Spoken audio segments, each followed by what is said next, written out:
तो चली जा रही है उम्र धीरे धीरे, चली जा रही है उम्र धीरे धीरे, चली जा रही है उम्र धीरे धीरे, पल पल अवाठो पर धीरे धीरे, पल पल अवाठो पर धीरे धीरे, चली जा रही है उम्र धीरे धीरे, पल पल अवाठो पर धीरे धीरे।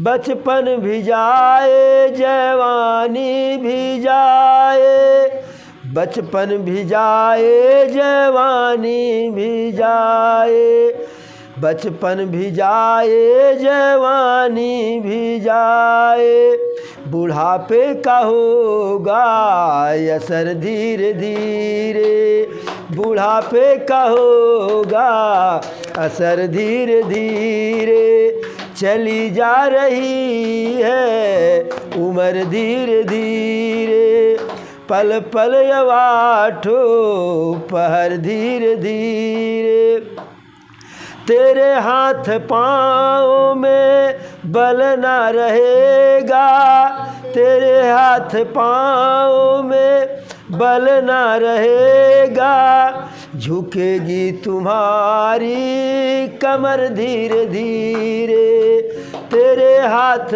पाँव में बल ना रहेगा, झुकेगी तुम्हारी कमर धीरे धीरे, चली जा रही है उम्र धीरे धीरे, पल पल अवाठो पहर धीरे धीरे, शिथिल अंग होंगे सब एक दिन तुम्हारे, शिथिल अंग होंगे सब एक दिन तुम्हारे, फिर मंद होगी नजर धीरे धीरे, फिर मंद होगी नजर धीरे धीरे, शिथिल अंग होंगे सब एक दिन तुम्हारे, फिर मंद होगी नजर धीरे धीरे, चली जा रही है उम्र धीरे धीरे,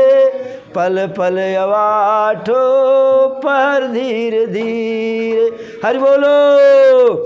चली जा रही है उम्र धीरे धीरे, पल पल अवाठो पर धीरे धीरे, बुराई से मन को तू अपने बचा ले, बुराई से मन को तू अपने बचा ले, संवर जाएगा फिर जीवन धीरे धीरे, संवर जाए तेरा जीवन धीरे धीरे, बुराई से अपने तू मन को बचा ले, संवर जाएगा फिर जीवन धीरे धीरे, चली जा रही है उम्र धीरे धीरे, पल पल अवाठो पर धीरे धीरे, भजन कर हरि का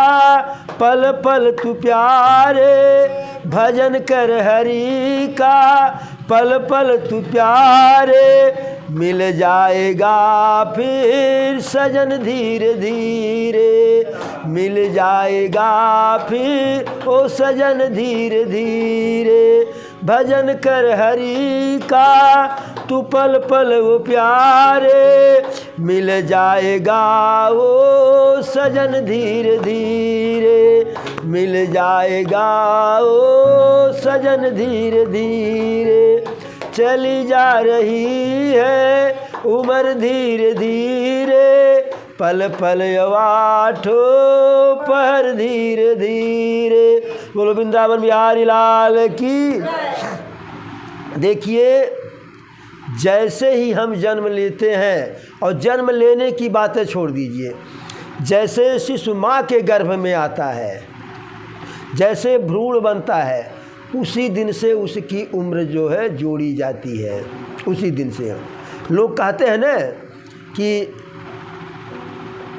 बहु कितने दिन का प्रेगनेंसी है, बहु 15 दिन का, 1 महीना का, 2 महीना का, 6 महीना का, बहु 9 महीना होने वाला बे, अब जो बच्चा है जब बच्चा बाहर आ जाए तो हम उसी दिन से जोड़ते हैं। और हमारी उम्र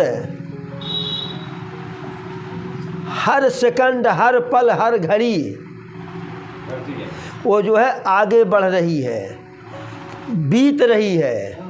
हर समय धीरे धीरे हमारी उम्र जो है बीत रही है, उसमें कहीं कोई विराम नहीं है, उसमें कहीं कोई विराम नहीं है।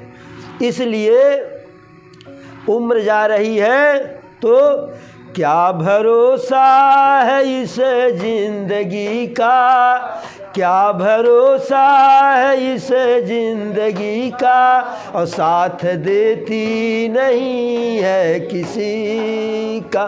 क्या भरोसा है इस जिंदगी का, और साथ देती नहीं है किसी का। क्या भरोसा है इस जिंदगी का। तो जिंदगी का कोई भरोसा नहीं है। कैसे? सांस रुक जाएगी चलते चलते, सांस रुक जाएगी चलते चलते, शम्मा बुझ जाएगी जलते जलते। सांस रुक जाएगी चलते चलते, शम्मा बुझ जाएगी जलते जलते। दम निकल जाएगा आदमी का, दम निकल जाएगा आदमी का, और साथ देती नहीं है किसी का। क्या भरोसा है इस जिंदगी। तो इस जिंदगी का कोई भरोसा नहीं है। जैसे भी हो सके, जहाँ जैसे समय मिले तैसे भगवान का भजन कर लेना चाहिए। भगवान के भजन के लिए किसी शुभ मुहूर्त की आवश्यकता नहीं है। देखिए, खरमास लगता है साल में 2 बार, एक महीने के लिए। खरमास में सारे मांगलिक कार्य जो है, जो ठंडक वाला होता है खरमास, उसमें सारे मांगलिक कार्य जो है बंद रहता है, लेकिन प्रभु के भजन का कार्य बंद नहीं होता है। तो खरमास में नहीं बंद रहता है। इस खरमास की बातें छोड़ दीजिए। तो प्रभु के भजन के लिए हमें मुहूर्त नहीं निकलवाना है, और जो मुहूर्त के चक्कर में पड़ते हैं उनका पूरा उम्र बीत जाता है, भजन नहीं कर पाते हैं। अच्छा, कथा में क्यों जाना चाहिए? मन बड़ा चंचल होता है। हम बैठे, कोई बैठा भजन करने के लिए, 2 मिनट 4 मिनट भजन, तो तक मन जो है वहाँ से हट गया, तो हम भजन कर नहीं पाते हैं, हम भजन कर नहीं पाते हैं। इसीलिए जहाँ भगवान के नाम की चर्चा हो वहाँ जा कर के बैठने पर जो है बरबस जो है मन कुछ देर के लिए लगा रहता है। अच्छा, मान लीजिए मन न भी लगे, मन तो चंचल है, इधर का उधर जो है, मन मोरी हमा चित्त भुसौले। लेकिन जहाँ भगवान की कथा होती है वहाँ पे कथा करते करते जो वाचक होते हैं, व्यास होते हैं, बीच बीच में एक बार प्रभु श्री रामचंद्र की जय, वृंदावन बिहारी लाल की जय, राधे राधे। तो यह जोर का उद्घोष होता है। तो यदि मन कहीं जो है, जैसे देखिए खटर पटर भी हुआ है, तो फिर मन वापस आ जाता है, मन वापस आ जाता है। एक बार कहीं भगवान का कथा हो रहा था, तो एक बड़े ही नास्तिक थे जो है, भगवान में कोई विश्वास नहीं, कथा में कोई विश्वास नहीं, तामस तन कछु साधन नहीं। तो लेकिन बड़े थे, संपन्न थे, रुपये पैसे की कमी नहीं, जिसको आप कह सकते हैं सेठ जी या पूंजीपति। लेकिन पत्नी जो है धार्मिक प्रवृत्ति की थी। तो कहीं पड़ोसे में कथा हो रहा था तो ठेल करके भेज दी। जैसे सुदामा को जो है उनकी पत्नी सुशीला, अरे आन धना मोहि धनिया पठाइन, पायो न कछु घर से बिलवाई, आन धना मोहि धनिया पठायो, पायो न कछु घर से बिलवायो। अरे उनके हलिया रहन हम जाने, और माठा पी पी करत गुजरान, मड़ैया हैरान। तो एक बार जैसे गरीबी की चर्चा, गरीबी थी सुदामा के यहाँ, तो गरीबी में सुदामा एक बार सही है बात, लेकिन उसे जो है हाँक गए पत्नी सुशीला से कि अरे भाई गरीबी हमारे पास है, हम परिश्रम का ही खाना चाहते हैं, अन्यथा हमारे मित्र जो है, बचपन के मित्र जो है द्वारिकाधीश हैं, एक बार उनके पास मैं चला जाऊं तो लदा देंगे पूरा, जो है घर में रखने के लिए जगह नहीं रहेगा। अब सुदामा तो कन्हैया के भक्त, उनके अंदर धन की कोई इच्छा नहीं, भगवत भजन उनका जो है सगल था। लेकिन अब पत्नी से कह दिए, अब पत्नी रोज गरीबी है ही बे हऊ बे काहे ना जा, तो जो है हाँ शीत व्यतीत भई सिसियाते, और टूटी तवा और फूटी कठौती, जो न जनतो हरि मित्र तुम्हारो, तो काहे द्वारिका ठेली पठौती। अगर आपके मित्र नहीं थे तो काहे कह दिए। और शीत तो किसी प्रकार से सिसियाते हुए बीत गया, लेकिन तावा और कड़ाही भी फूट गई, तो कब जाओगे मित्र के पास। तो सुदामा जाने का उनका विचार नहीं, क्योंकि भगवान से कुछ लेना नहीं चाह रहे थे सिवाय भजन के। लेकिन अब सब ही नचावत नारी गोसाई, और नर नाचत नारद की नाई। अब पत्नी कोचो कोच लगाई तो कहे भाई देखिए वो द्वारिकाधीश हैं, राजा जोगी बेटी, इन्हें छुच्छे न भेटी। तो चाहे बिटिया के यहाँ जाओ, चाहे किसी सती सन्यासी ऋषि मुनि जोगी के पास जाओ, और चाहे राजा के पास है, तो छुच्छे हाथ नहीं जाना चाहिए। सुदामा कहे कि छुच्छे हाथ कैसे जाएं। तो सुशीला कही हाँ यह बात तो जो है सही है, कुछ चाहिए ज़रूर। तो सुशीला कहीं पड़ोस से जा कर के चावल का खुद्दी, तंदूर का टुकड़ा मांग ले आई, और उसको खूब कायदे से कपड़े में गठिया दी। अब सुदामा निकल तो दिए, लेकिन जब द्वारिका का चकाचौथ देखे, जब द्वारिका का चकाचौथ देखे तो पहली बात तो अंदर जाने की हिम्मत नहीं, अंदर जाने की हिम्मत नहीं, जो है किसी प्रकार से जो है साहस करते करते द्वार पर गए। द्वारपाल से कहे कि जा करके जो है द्वारिकाधीश से कह दीजिए कि आपके मित्र आए हैं। तो द्वारपाल कहा अरे हमारे द्वारिकाधीश के मित्र यह है। धोती फटी सी लटी दुपटी, धोती फटल ब लपटल ब दुपटल ब, और पैर में चप्पल नाई बे, और बेवाय इतना फाटल बे, जूता नाई बे कि जो जूता पहिरबो करे तो पहिर तक प्राण निकल जाए, इतना बेवाय फाटल बे। और ये कहा था कि हम हमारे द्वारिकाधीश का मित्र है। कहले अरे बाबा कहीं आप रास्ता भूल गए हैं, कहीं आपको मतभ्रम हो गई है, दिमाग बराबर नहीं काम करता है बुढ़ापे में। सुदामा रुहासा होकर के कहे जा कर के एक बार कह के तो देखो, जा कर के एक बार कह के तो देखो। अरे द्वार पालो कन्हैया से कह दो द्वार सुदामा गरीब आ गए हैं। अरे द्वार पालो कन्हैया से कह दो कि द्वार सुदामा गरीब आ गया है। न तन पे है न सर पे है टोपी, न तन पे है जामा, भटकते भटकते बदनसीब आ गया है। तो द्वारपाल भाई द्वारिकाधीश के द्वारपाल थे, तो थोड़ा सा पहचानने में तो दिक्कत किए, लेकिन उदार हृदय के थे, सरल थे, ब्राह्मणों का सम्मान करने वाले थे। वह चले गए।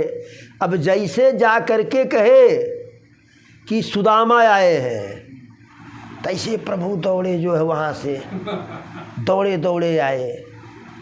तो इस प्रकार से जो है तो भगवान का भजन करना चाहिए, और जो कुछ भी हमारा बनाने का कार्य है उन्हीं के ऊपर दायित्व है।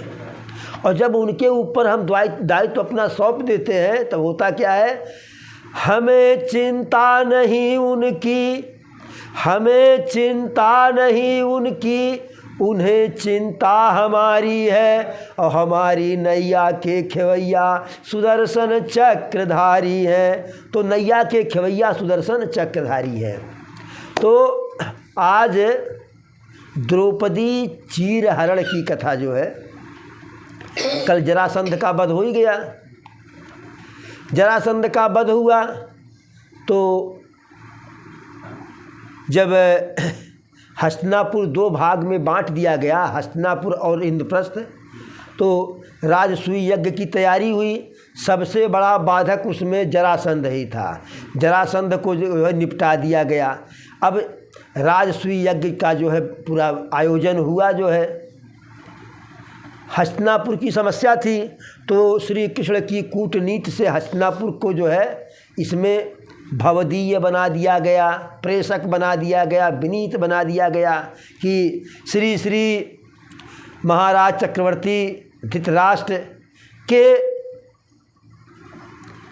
अनुज पुत्रों के द्वारा जो है यह यज्ञ किया जा रहा है। अब इधर से भी कोई दिक्कत नहीं। मजबूत थे द्वारिकाधीश, तो वह तो मित्र थे। तो यज्ञ का आयोजन, बहुत भव्य यज्ञ का आयोजन हुआ, उसके बारे में कल बताए भी थे। और चूँकि शिशुपाल भी रिश्तेदार था, शिशुपाल भी आया था, और जब दायित्व का जो है वितरण हुआ कि कौन क्या करेगा, कौन क्या करेगा, तो कन्हैया कहे कि हम जो है सारे रिश्तेदार जितने हैं जो यज्ञ में आए हैं, जो भोजन करेंगे, सबके पत्तल को उठाएंगे। प्रेम के बस पत्तल उठायो प्रभु जी, प्रेम के बस अर्जुन रथ हाक्यो, भूल गयो ठकुराए प्रभु जी। तो कहे हम पत्तल उठाएंगे। तो पत्तल उठाने की जिम्मेदारी मिली कन्हैया को। अब पत्थर उठाने की जिम्मेदारी मिल गई। हाँ, तो लेकिन जब यज्ञ शुरू हुआ तो सबसे पहले युधिष्ठिर, जहाँ भागव जो है यज्ञ का वो बना हुआ था वेदी, वहाँ आसन लगा करके सबसे पहले जो है कन्हैया की पूजा किए। और जब कन्हैया की पूजा करने लगे तो कन्हैया से जो है शिशुपाल जलता था। अब इतना कटु वचन कहा, इतना गाली दिया, और कन्हैया 99 जो है अपराध माफ़ करने का वचन दे दिए थे। और कन्हैया गिन रहे थे। जब 99 पूरा हुआ, कहे बस शिशुपाल बस, अब तुम्हें मेरी बुआ का कसम एक गाली मत देना, लेकिन विनाश काले विपरीत बुद्धि। विनाश मनुष्य पर जब छाता है तो पहले विवेक मर जाता है। तो विनाश काले विपरीत बुद्धि, सावा जो है अपराध कर दिए। तो कन्हैया किए क्या, ठीक उसी समय चक्र निकाले, पहली बार चक्र का प्रयोग किए। चक्रधारी है, लेकिन पहली बार चक्र का प्रयोग किए और चक्र निकाल जो का प्रयोग किए और सुदर्शन चक्र को छोड़ दिए और सुदर्शन चक्र जा कर के शिशुपाल का गोविंदाय नमः कर दिया। बोलो वृंदावन बिहारी लाल की। लेकिन पहला बार चक्र का प्रयोग प्रभु किए, प्रभु तो कई बार किए, लेकिन कृष्ण लीला कृष्ण अवतार में पहली बार किए। तो उनके अंगुली में चक्र नाचने के कारण जो है अंगुली कट गई। वहीं द्रौपदी खड़ी थी, बिना पल भर गंवाए, 1 सेकंड का जो है वो गंवाए नहीं, तुरंत जो है बिना पल भर गंवाए साड़ी का पल्लू जो है ऐसे फाड़ी अचला और पट्टी उसका निकाली और कन्हैया के जो है बांध दी। कन्हैया वही कहे कि बहन मैं आज तो आपका ऋणी हो गया और जब समय आएगा तो इस ऋण को मैं उतारूंगा। इतना नहीं, एक एक सूत इसका जो है तुम्हारे लिए 1000 साड़ी बनेगा। और तो कन्हैया की पूजा हुई और कन्हैया प्रेम के कारण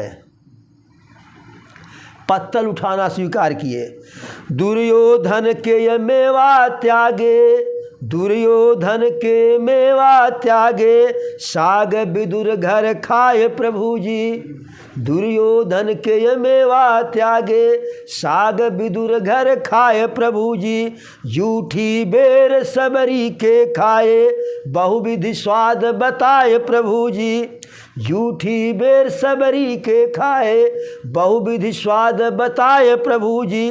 राजसुयज्ञ युधिष्ठिर कीन्हे, ताम ये जूठे उठाए प्रभु जी।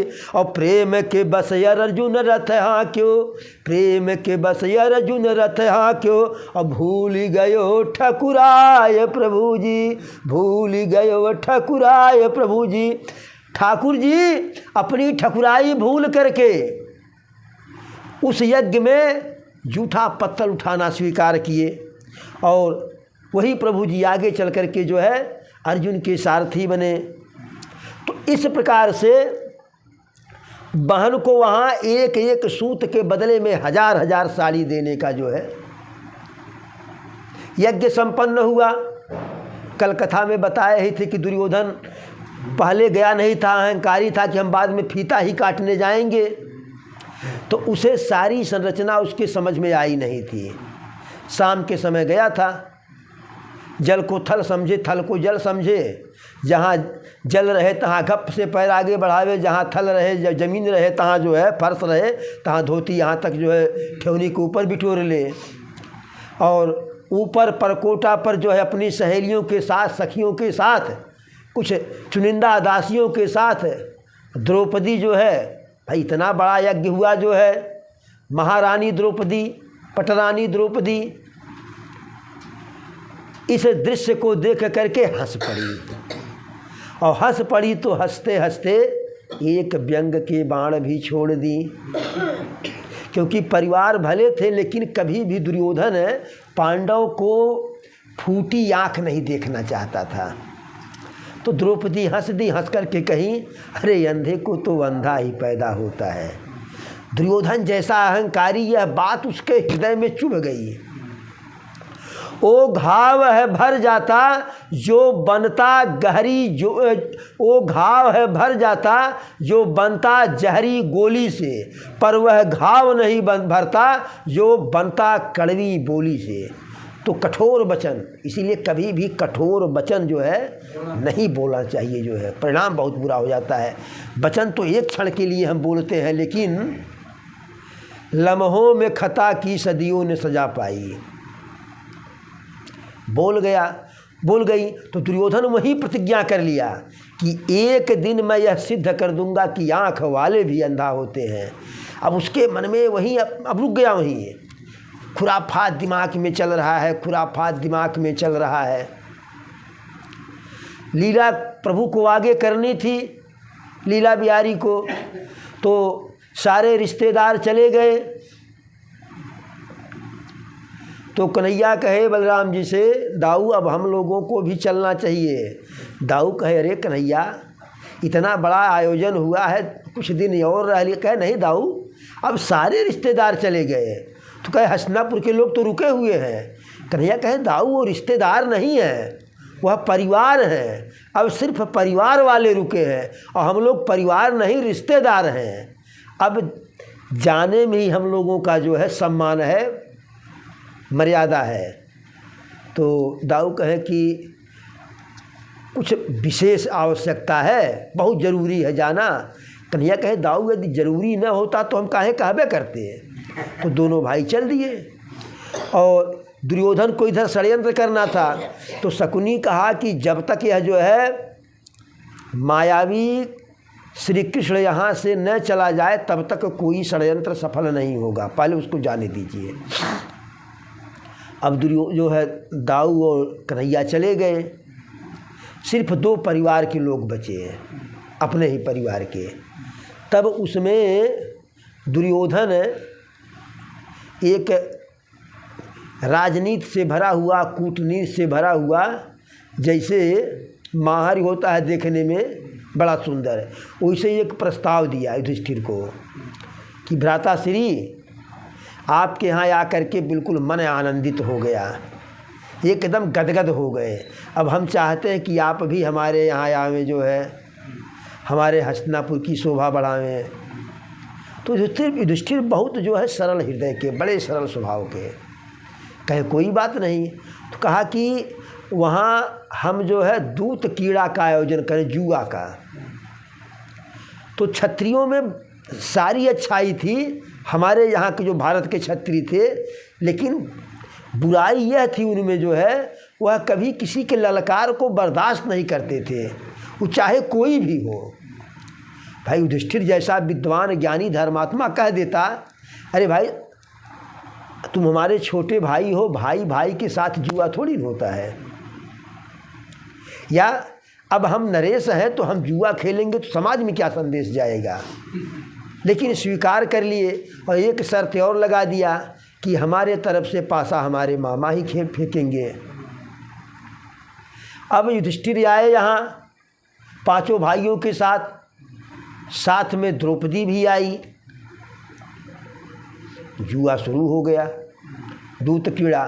तो देखिए यह जो जुआ होता है इसमें जीतने वाला भी चाहता है कि अगली दान और खेले, क्योंकि जो जीते उससे अधिक जीतेंगे।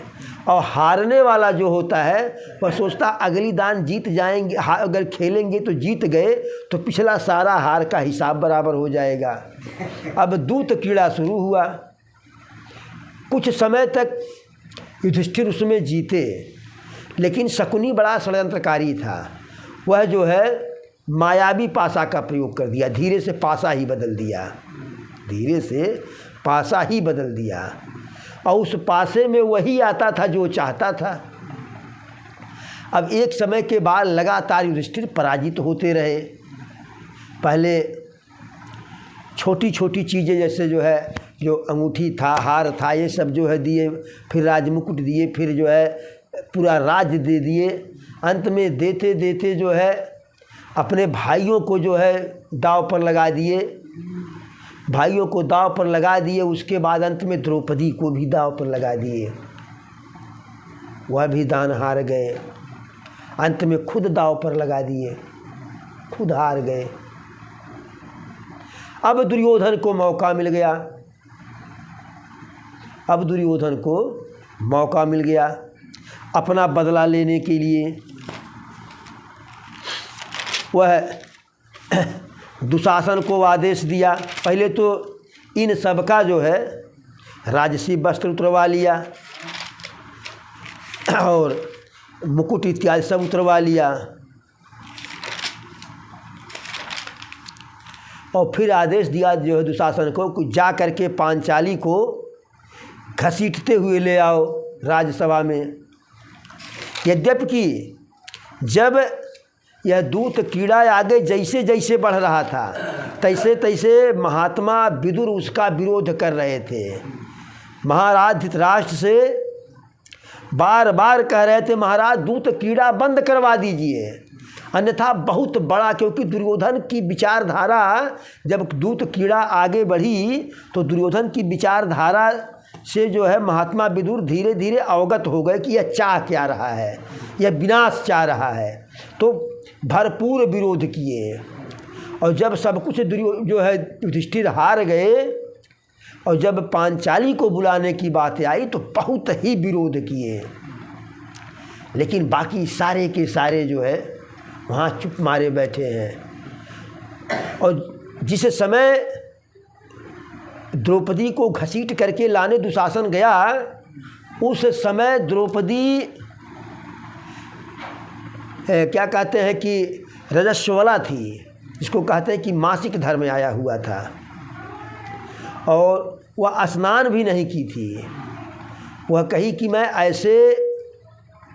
मैं हस्तिनापुर की जो है ख़ानदान की हूँ, बहू हूँ, जो है रानी हूँ, मैं ऐसे राज्यसभा में कैसे जाऊँगी।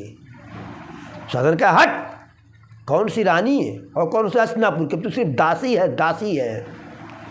तो कही कि इस अपमान के लिए तुझे पांडव कभी क्षमा नहीं करेंगे, और यदि वह क्षमा करना भी चाहें तो मैं क्षमा करने दूंगी नहीं।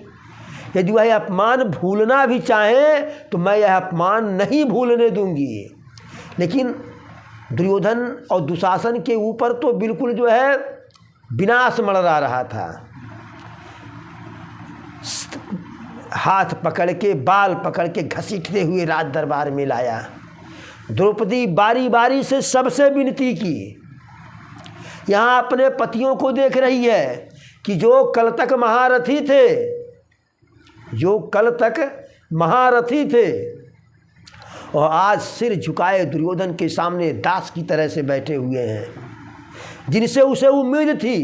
एक नहीं 5 महारथियों की जो है पत्नी थी, और ऐसे 5 महारथी जो अपने जीवन में कभी पराजय का मुंह नहीं देखे, लेकिन सब दिन होत न एक समाना,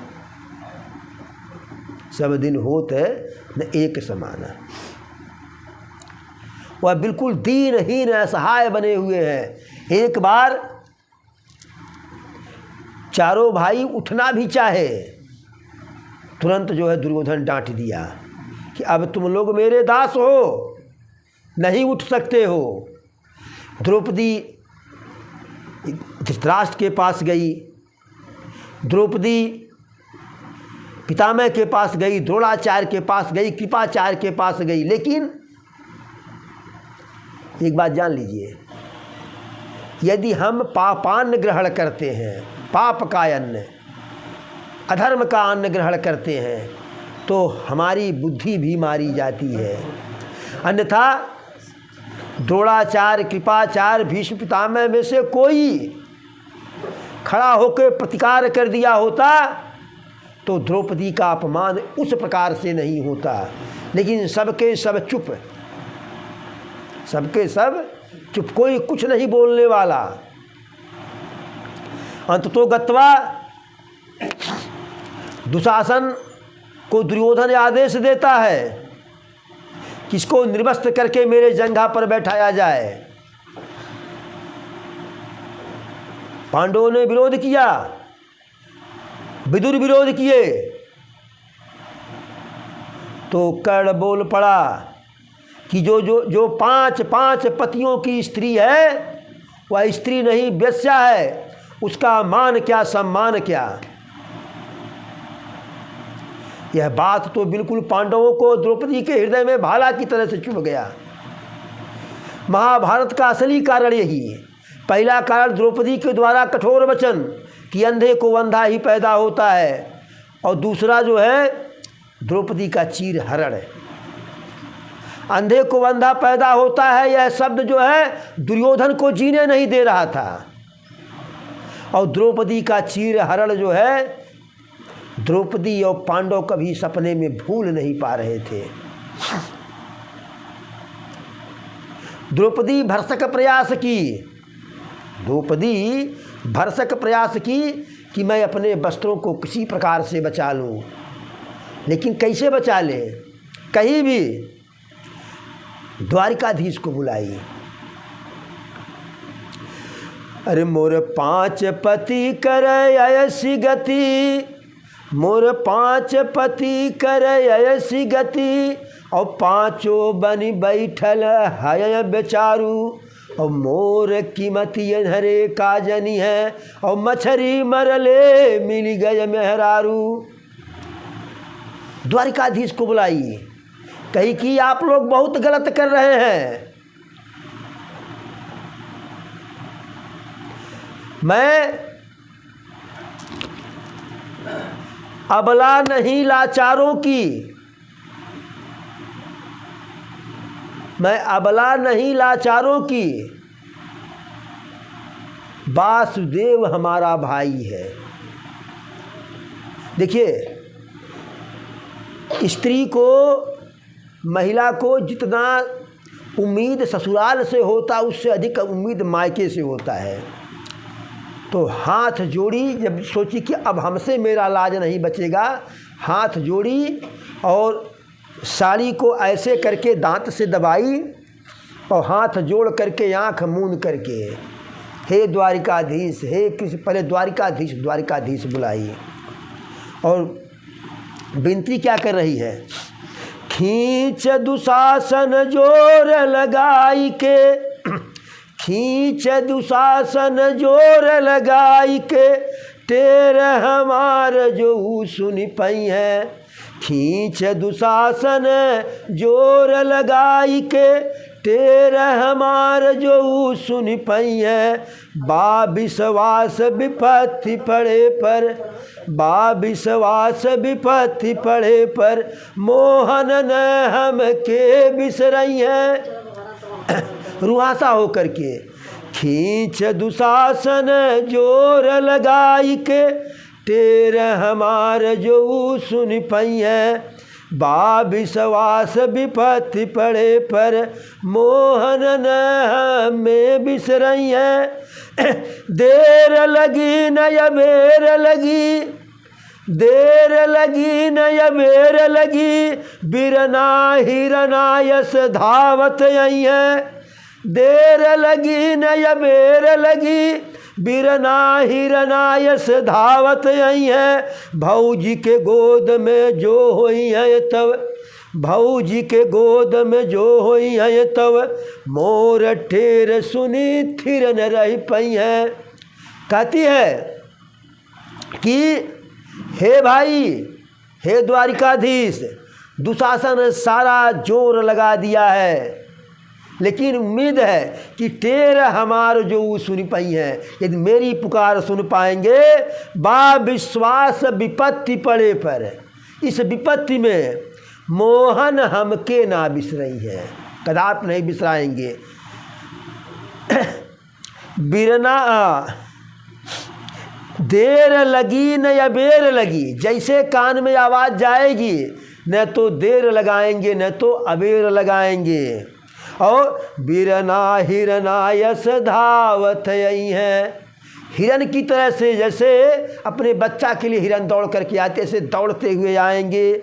भौजी के गोद में होई है तबो, भौजी के गोद में होई है तबो, मोर टेर सुनी थिर न रही पई है। यानी आवाज़, यदि भौजी के साथ जो है हंसी मजाक भी करते होंगे, या भौजी के साथ उनके कक्ष में विश्राम कर रहे होंगे, फिर भी हमारी टेर को सुन करके मेरा बिरना थिर नहीं रह पाएगा, रुक नहीं पाएगा। और फिर आगे क्या कहती हैं? गाढ़े में जो बिसराई बाहरी, गाढ़े में जो बिसराई बाहरी, जा तोह से हम बोल बनाई। गाढ़े में जो बिसरई बाहरी, जा तोह से हम बोल बनाई। तू बहिना बहिना बोलैबा, तू बहिना बहिना कहबा, हम बात, तू बहिना बहिना कहबा, हम नाता तबो जोड़ बनाई। कि यदि इस गाढ़ में बिसरा दोगे तो फिर जो है हम तुमसे कभी नहीं बोलेंगे, चाहे लाख बहिना बहिना कह करके बुलाओगे, हम आपसे नाता नहीं जोड़ेंगे। और आगे क्या कहती हैं? सावन में तुम्हें बांधे बदे, सावन में तुहे बांधे बदे जरई कभो हम ताल में बोर बनाई। और पूस में जो खिचड़ी लई के अईबा सर जाई तबो खोल बनाई। का ध्यान तुम्हारा कौन ध्यान दे काम है।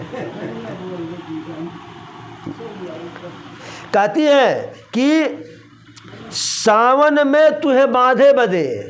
आज तो रक्षाबंधन के लिए धागे का प्रयोग होता है न। पहले जैसे ही सावन लगता था तो बहनें भाई के नाम से जरई ताल में लगा देती थी और वो 1 महीना में इतना बड़ा हो जाता था। भाई ताल में सुख है, सुख जो है उसी को उखाड़ करके रक्षाबंधन बांधती थी। तो द्रौपदी यही कह रही हैं, सावन में तुहे बांधे बदे जरई कब ताल में बोर बनाई। और पूस में खिचड़ी जो लई के अईबा सर जाई तबो खोल बनाई। यानी न जरई भिगोऊंगी और न तो सावन में खिचड़ी लेकर के आओगे तो सर जाई, चाहे साड़ी फाड़ी कुछ भी रहे, खोल बनाई वैसे के वैसे रही।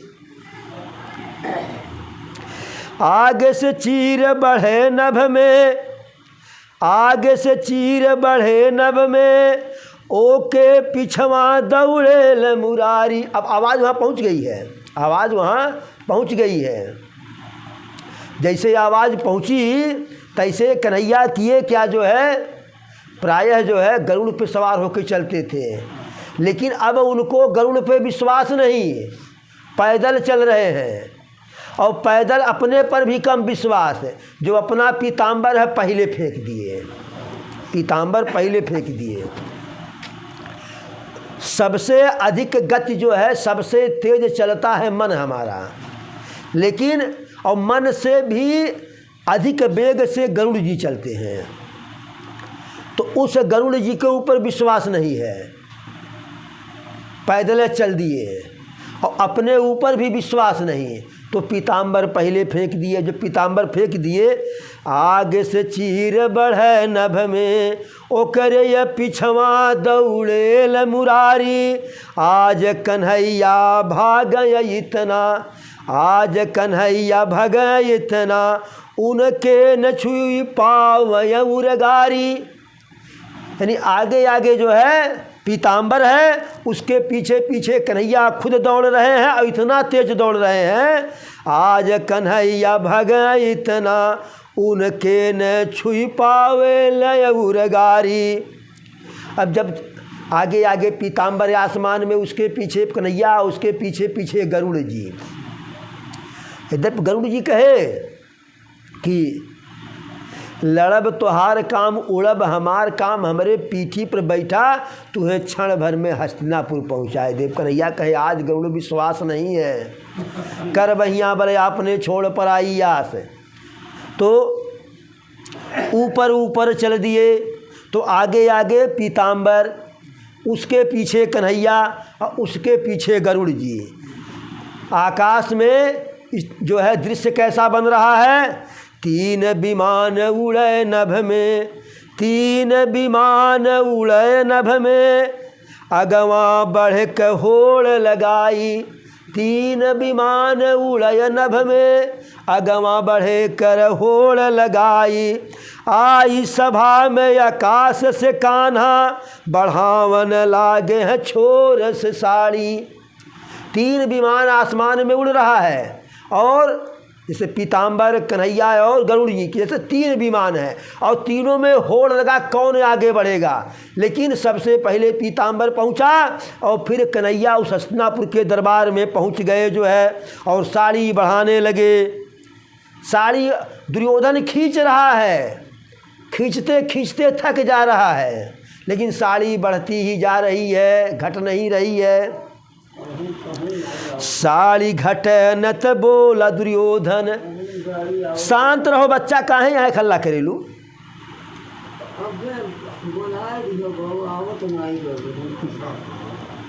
साड़ी घटे न त बोला दुर्योधन, खींच दुशासन जोर लगाई दे। जब साड़ी नहीं समाप्त हो रहा, साड़ी पे साड़ी, साड़ी पे साड़ी, तो दुर्योधन खुद कहा, साड़ी बिच नारी है कि नारी बिच साड़ी है, साड़ी ही की नारी है कि नारी ही साड़ी है। भैया अब मेरे बस की बात नहीं है, थक गया हूँ। तो दुर्योधन थोड़ा सा शाबाशी दिया। साड़ी घटे न त बोला दुर्योधन, खींच दुशासन जोर लगाई दे। हे दुशासन खींच, और जोर लगा के खींच। तो द्रौपदी से रहा नहीं गया, क्योंकि कन्हैया भाई उनका आ गया है, बल बढ़ गया है। तो कही, ई सुन के द्रौपदी हंसी बोली, ई सुन के द्रौपदी हंसी बोली, आ तू जोर लगा सहजादे। ई सुन के द्रौपदी हंसी बोली, आ तू जोर लगा सहजादे। बात के बात पे तयाई गई अब, बात के बात पे आई गई अब, बात पे बात हमें भी कहे दे। कि बात पे बात आ गई है तो मेरी भी बात सुन ले। चीर घटी न दुशासन से, चीर घटी न दुशासन से, अपने अनहरा बपवा के बुलाए दे। कि दुशासन के खींचने से मैं निर्वस्त्र नहीं होने वाली हूँ, चाहे अपने अनहरा बपुआ बुलवा ले, वो खींच ले, तू भी आ जा। अब कन्हैया जो है बढ़ा रहे हैं। कन्हैया क्या कहे, आके कन्हैया कहें बहिना। काम सब कर रहे हैं, लेकिन द्रौपदी अभी कन्हैया से बोल नहीं रही है। आके कन्हैया कहें बहिना, काहे ये बोलत नहीं खे कोहाइल बाटू। आके कन्हैया कहें बहिना, काहे बोलत नहीं खे कोहाइल बाटू। राहिम न पनियों पियली, तनि देखा हमें हम घमाइल बाटी। हे बहिना क्यों नाराज हो, काहे नाराज हो, काहे क्रोध की हो। और रास्ते में मैं पानी भर नहीं कहीं रुका नहीं हूँ, जल नहीं ग्रहण किया हूँ। और देख लो मैं तुम्हारे चक्कर में पूरा घाम में जो मुझको लूह लग गया है। बाहन बाय बही मोर पीछे, बाहन बाय बही मोर पाछे, हम पैदल धावत आइल बाटी। बाहन बाय बही मोर पाछे, हम पैदल धावत आवत बाटी। द्वारिकाधीश के तू बहिना, अरे द्वारिकाधीश के तू बहिना, लुगरी बद काहे कोहाइल बाटू। अरे तू मेरी बहना है। कहते हैं कि मेरा वाहन अभी गरुड़ पीछे है, मैं तेरे लिए पैदल ही दौड़े आ रहा हूँ। लोग कहते नहीं हैं न आए बन गमन से श्री पिता की वेदना, न आए बन गमन से गोपियों की दुख व्यथा सुनकर। न आए यदुपुरी से गोपियों की दुख व्यथा सुनकर। न आए यदुपुरी से गोपियों की दुख व्यथा सुनकर। द्रुपद जा की व्यथाओं पर ओ दौड़े नंगे ही आते हैं। द्रुपद जा की व्यथाओं पर ओ पैदल ही चले आते हैं। तो कह रहे हैं कि मैं पैदल आया, मेरा वाहन अभी गरुड़ पीछे है। और द्वारिकाधीश की तू बहिना, लुगरी बद काहे कोहाइल बाटू। अरे तू अरे गहरे की बहन नहीं है, तू द्वारिकाधीश की बहन है। साड़ी की कौन सी चिंता, काहे साड़ी के लिए नाराज हो। खींच दे सारी हम देखत बाटी, खींच दे सारी हम देखत बाटी। यहाँ पर के बलवान बड़ा बा, और की बहिना के गुहार पे भाई आके सभा बीच बीच खड़ा बा। खींच दे सारी हम देखत बाटी, यहाँ पर के बलवान बड़ा बा। की बहिना के गुहार पे भाई आके सभा बीचवा में खड़ा बा। कि साड़ी खींचने दे, चिंता मत कर, हम देखते हैं यहाँ पे कौन ऐसा बलवान है। अरे तेरे गुहार पर तेरा भाई तेरे बुलाने पर बीच सभा में खड़ा है। फिर कहते हैं अरे फारी के तू बहिना, अरे फारी के तू बन्हलू सरिया, फारी के तू बन्हलू सरिया, अब ही अंगूरी में निशान पड़ा बा। फार के तू बनलू सड़िया, अब ही अंगूरी में निशान पड़ा बा। और सूद से ढाकब लाज तुहार, सूद से ढाकब लाज तुहार, और मूर तुहार पड़ा के पड़ा बा। हे बहन, जो वहाँ यज्ञ में अपने यहाँ इंद्रप्रस्थ में जो मेरा हाथ अंगुली कट गया था, साड़ी का आंचल फाड़ करके बांध दी थी, उसका निशान अभी मेरे अंगुली में पड़ा का पड़ा है। और उसी एक एक सूत का जो ब्याज है, उसी ब्याज से तुम्हारे लाज का मैं रक्षा करूँगा। और तुम्हारा मूल तो हमारे पास पड़ा का ही पड़ा है। तो इस प्रकार से कन्हैया जो है वहाँ द्रौपदी की लाज बचाए। इसीलिए इस कथा का उद्देश्य यह है कि यदि कोई आपके साथ कभी भलाई कर दे, छोटा करे बड़ा करे, तो उसे हमेशा हमेशा के लिए गठिया करके रख लीजिए। हमेशा उसके उस एहसान को चुकाने के लिए तत्पर रहिए। और यदि कोई कभी आपका अनभल कर दे तो उसे भूल जाने की कोशिश कीजिए। इस प्रकार से कन्हैया जो है द्रौपदी के लाज का जो है रक्षा किए, द्रौपदी की लाज बचाए। और दुर्योधन जैसा 10 हाथी कर बल घटो, और घटो न 10 गज चीर। दुशासन के पास 10 हाथी का बल था, नहीं 100 हाथी कर बल घटो, और घटो न 10 गज चीर। 100 हाथी का बल उसके पास था। और साड़ी की लंबाई कितनी 10 गज होती है, 10 गज चीर नहीं घटा जो है। तो जिसके लाज की रक्षा जो है रघुवीर करें, उसका 10 गज चीर बहुत ज़्यादा होता है। अब दुशासन खींचते खींचते जो है विक्षिप्त होकर के, मूर्छित होकर के सभा में गिर पड़ा। हाँ, थक गया खींचते खींचते। उसे यह था कि अब यह साड़ी समाप्त होगी तो नंगा हो जाएगी, यह साड़ी जैसे कि यही अंतिम साड़ी, यही अंतिम साड़ी। लेकिन वो साड़ी बढ़ती गई जो है। अब वह मूर्छित होकर के गिर पड़ा जो है। अब उसका लाज जो है, द्रौपदी का लाज बच गया। द्रौपदी पूरे सभा में फिर घूमी और कुरुवंश को श्राप देने ही वाली थी द्रौपदी। लेकिन माता गांधारी के चतुराई से श्राप देने से कुरुवंश को माता गांधारी बचा ली। और मारे भय के धृतराष्ट्र, जो भी दुर्योधन हारा था, जो भी युधिष्ठिर हारे थे, क्योंकि द्रुत क्रीड़ा तो हस्तिनापुर के राजसभा में हुआ, तो जो जीत हार हुआ वह दुर्योधन कहने के लिए है। लेकिन जीत हार धृतराष्ट्र और युधिष्ठिर में हुआ, क्योंकि राजसभा धृतराष्ट्र की थी जो है। तो धृतराष्ट्र मारे भय के सब कुछ जो है वापस कर दिया, चाहे राज्य हो, चाहे मुकुट हो, चाहे सब कुछ जो है वापस कर दिए। और लेकिन यह जुआ का लत जो है बहुत बुरा होता है। सब वापस कर दिए, लेकिन दुर्योधन फिर लगा कि अब मर जाएंगे। बड़े मुश्किल से तो किसी तरीके से पांडव को वह नीचा दिखाने का जो है मैंने प्रयास किया था, द्रौपदी को नंगा करने का प्रयास किया था। तो फिर जो है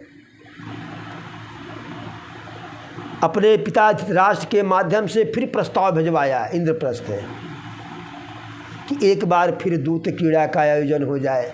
अब देखिए, विनाश काले विपरीत बुद्धि, युधिष्ठिर को अब भी नहीं समझ में आ रहा है कि एक बार जैसे तैसे मेरी लाज बची, मेरे पत्नी की लाज बची। फिर ना बाबा ना उस जगह तो नहीं जाएंगे कि जहाँ हमारे साथ ऐसा दुर्व्यवहार हो, हमारे प्रति ऐसा नफरत हो, लेकिन फिर आ गए।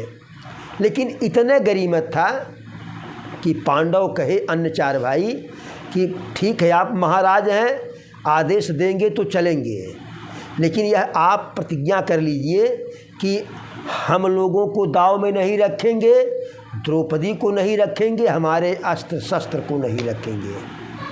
तो इतने तक का जो है फिर दोबारा जब जुआ हुआ, दुर्कीड़ा हुआ, सब कुछ तब भी हारे, राज्य हारे, अस्त्र वस्त्र हारे, आभूषण हारे, सोना चांदी राजकोष हारे, लेकिन 5 भाई द्रौपदी और अपने अस्त्र शस्त्र को दाव पे नहीं लगाए। तब वही हुआ जो है 11 वर्ष का वनवास और 1 वर्ष का अज्ञातवास। तो इस प्रकार से फिर 12 वर्ष के लिए वनवास गए। तो यह यदि गलत आदत पड़ जाए, जो दुर्गुण होता है, दुर्गुण हमारे लिए हमेशा हानिकारक होता है। कहाँ से हमको कहाँ पे पहुँचा देगा इसका कोई ठिकाना नहीं है। और दुर्गुण के चलते ही जितना दोषी दुर्योधन है उससे कम दोषी युधिष्ठिर नहीं है। भाई ठीक है, वह अहंकारी था, दुष्ट था, कुमार्गी था। आप कौन से एक बार हार गए, दोबारा क्या करने के लिए गए? और दूसरी बात, द्रौपदी पत्नी है, बस हम जुआ में वस्तु को दाव पर रख सकते हैं। यह असभ्य की बात होती है। जैसे अंगाली का अंकाली जुआ खेलते हैं अंगता मंगता, तो ये मेहरारू और बिटिया बहन जुआ में रखे तो कोई बात नहीं है, लेकिन आप राजा हो, शिक्षित हो, सभ्य समाज के हो, आप पत्नी को कैसे दाव पर लगा दिए? तो इस प्रकार से द्रौपदी का चीर हरण जो है करने का असफल प्रयास हुआ। और कन्हैया जो है जिसके ऊपर मेहरबान हो जो है, तो उसका कुछ जो है बाल बांका नहीं होने वाला है। बाल न बांका हो सके जो जग बैरी हो।